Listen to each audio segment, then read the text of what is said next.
What's up, y'all? This is Devin from DHR2 Productions. So, the biggest news that just came out recently, Lightning Collection Wave 4 just popped up. So, we got Rocky, Blaze, Jack, and Trini.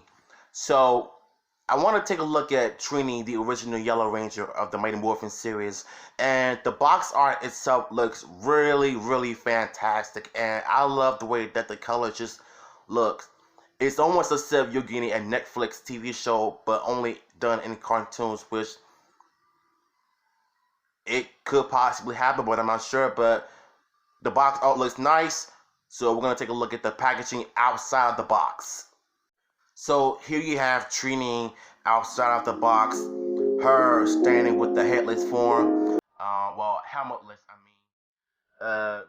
Then you got her standing with the saber tiger daggers, with the yellow sparkles, and I've always loved what Hasbro is being able to be very creative when it comes to the Power Rangers swing line. Like the yellow sparkle that goes with the dagger, it makes a lot of sense because in the third episode when they were turned their official weapons, you notice that in the special effects, her effects were yellow. So this was pretty nice to see, in my opinion. And here we have the helmetless Trini, and yes, they managed to get her head sculpture right. It looks exactly like the late actress, rest in peace, Louis Train. And you know what? If she were to be here today, she would be very proud of the fact that Hasbro did her face right. Unlike the other ones, well, Tommy looks like Tommy. Jason, uh, but Zach and Kimberly's face sculptures look really ugly. But Jason, Tommy, and Trini's head sculptures were the only ones that looked right. And yeah, I'm actually happy that they managed to get everything right because I know there's gonna be a whole lot of Mighty Morphin fans are gonna be very pleased for what Hasbro is able to do. And oddly enough, they managed to please the fans, so the Yellow Ranger is winning them over. And last but not least, we're gonna take a look at the Yellow Ranger by herself with her daggers. So this image by herself looks really good, and it kind of reminds me of the Boom Studio comics, which I prefer the Boom Studio version of the Mighty Morphin series TV show. Although I do appreciate some of the things they've done on the show, but it's the comics itself that made the Mighty Morphin team feel real. So, and the main reason why I said that is because Trini makes a whole lot of sense in the Go-Go Power Rangers because we knew nothing about her parents. We knew nothing about the original. They were just there. And thank God for the Boom Studio comics that got it right with this team.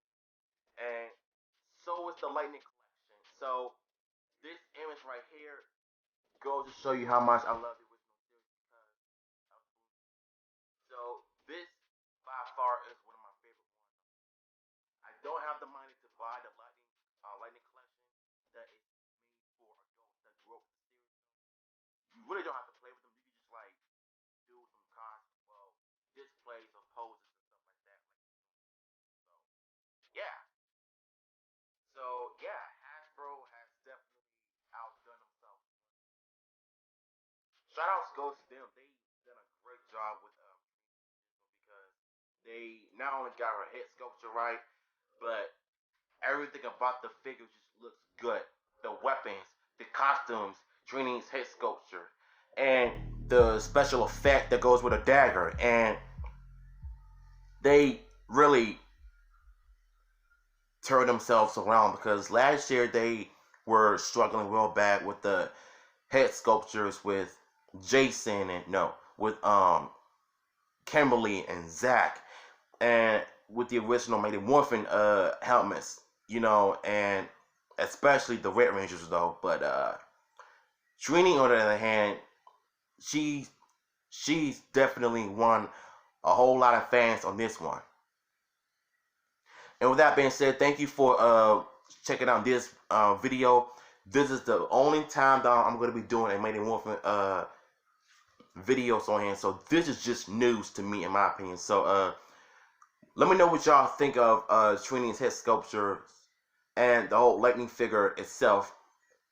Let me know in the comments down below. This is DHO2 Productions, and I'll see you guys later. Peace.